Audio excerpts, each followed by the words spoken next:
This is not paneer butter masala. This is crazy, insanely tasty and packs a punch. Look at how tender and juicy the paneer is.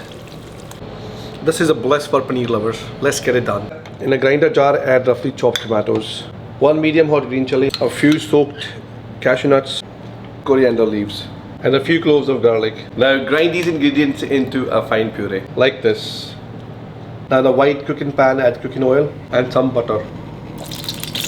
Let it melt.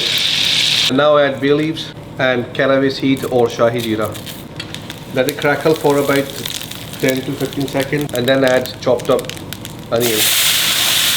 And now stir and fry this onion for about 3 to 4 minutes or until translucent. And in about 5 to 6 minutes, onions have softened and they've got a slight color on them. And at this stage, add fresh ginger garlic paste and cook it for about 3 to 4 minutes on medium flame. Keep the gas setting on medium to low all the time and keep stirring. You want to cook these ingredients until the rawness have disappeared and you get a nice aroma to your nose. Now put the gas setting on lowest and then add turmeric powder, Kashmiri red chili powder and coriander powder.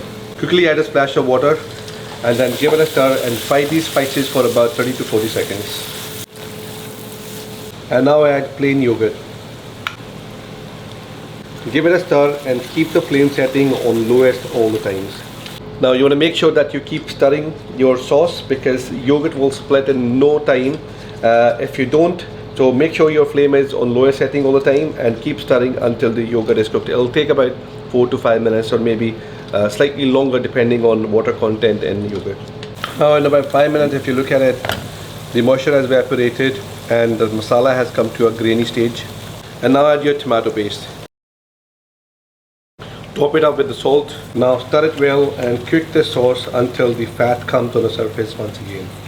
Keep stirring all the time. You want to make sure that all the ingredients are evenly cooked. It will take somewhere for 10 to 15 minutes. Again, you want to taste it as you go. Make sure all the ingredients are cooked out and there's no raw flavors left in the curry. Now you see it's been about 15 minutes and the fat has come on the surface.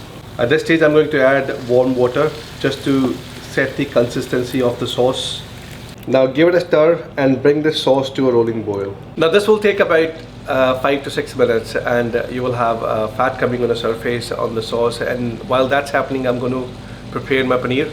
A lot of time people might want to add paneer into the sauce and add butter and cream and finish the curry, but that's fine. But what I'm going to do is I'm going to spice up my paneer and give it a light shallow fry and then add into the masala. This is going to add loads of flavor.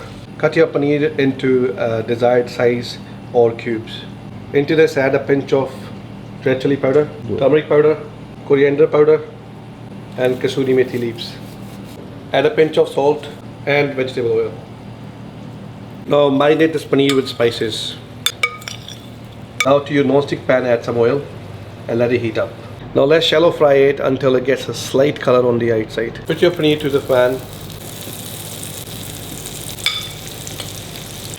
and fry it on a very gentle flame, and now flip it over. You do not want to give more color than this because it'll get too dry too quickly.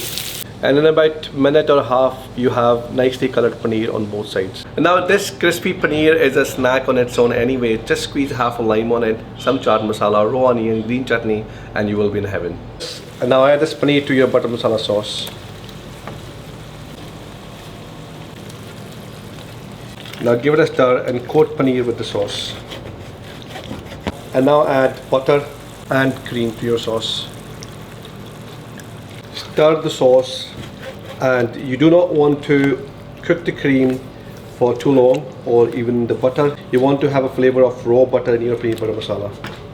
And to finish off, add toasted kasuri methi leaves, garam masala powder, finely chopped coriander leaves and julienne of ginger. Give it a good mix and you're going to infuse all the goodness from all these earthy spices, the fresh spices. You will have a paneer butter masala ready in your kitchen in no time.